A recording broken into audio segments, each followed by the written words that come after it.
Hey everyone, maybe you're organizing and you've hit the dreaded sentimental items.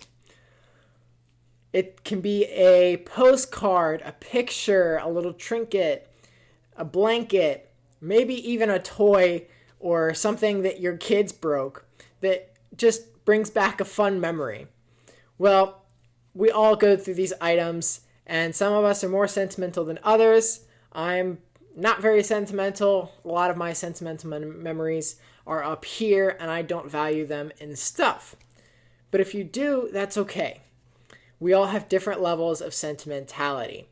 But how we deal with them when we organize them is very important. So we're going to go through 6 tips on how to deal with sentimental items. First, let's start with do it last. So what does this mean? Well, we have what's called the choosing muscle. And it's really hard to choose what to do with sentimental items. So what we need to do is go through categories first that are easy to make those choices. A spatula that's all torn up and it's gotten burned maybe once or twice, that's an easy choice to get rid of.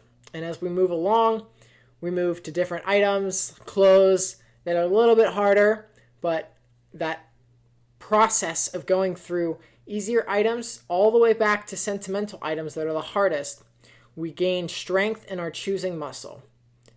So as you do this, you'll be able to more easily choose what to keep and what not to keep, and what to do with your sentimental items when you get to them.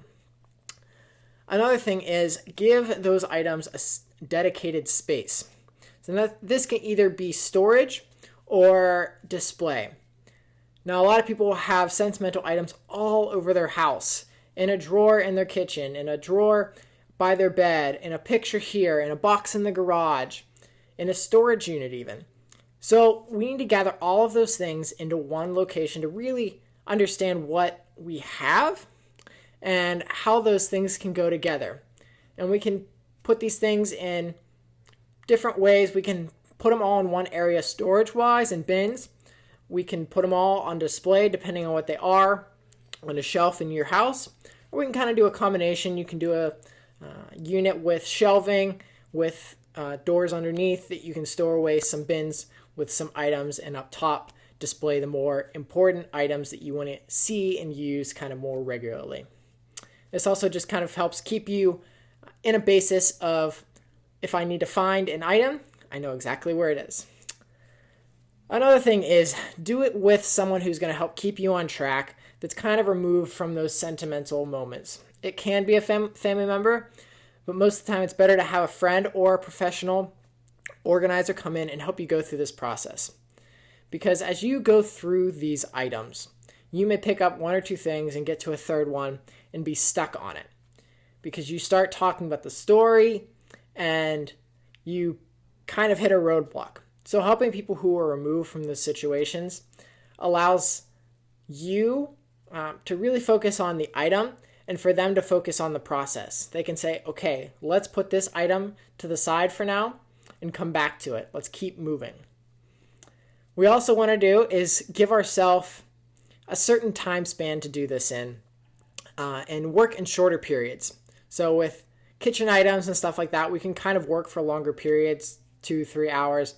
But with sentimental items, we really need to keep it shorter so we don't run our brain out and exert too much mental energy at once.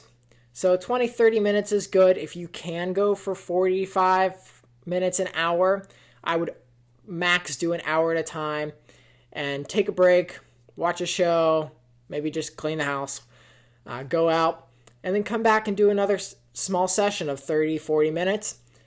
And you'll work through these things without being so burned out.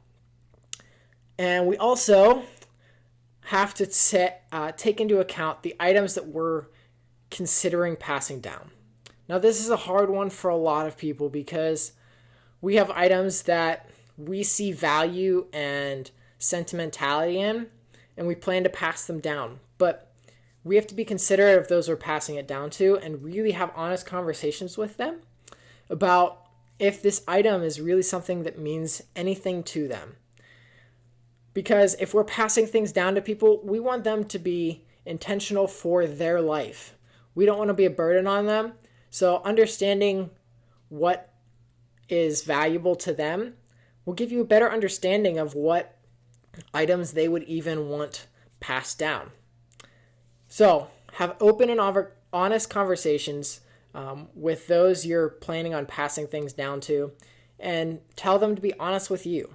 It may hurt to hear them say that they don't want an item that you hold value in, but it's important that you guys establish that relationship with those items, to not be a burden on them and to not have issues with the relationship if you pass something down and they don't really want it.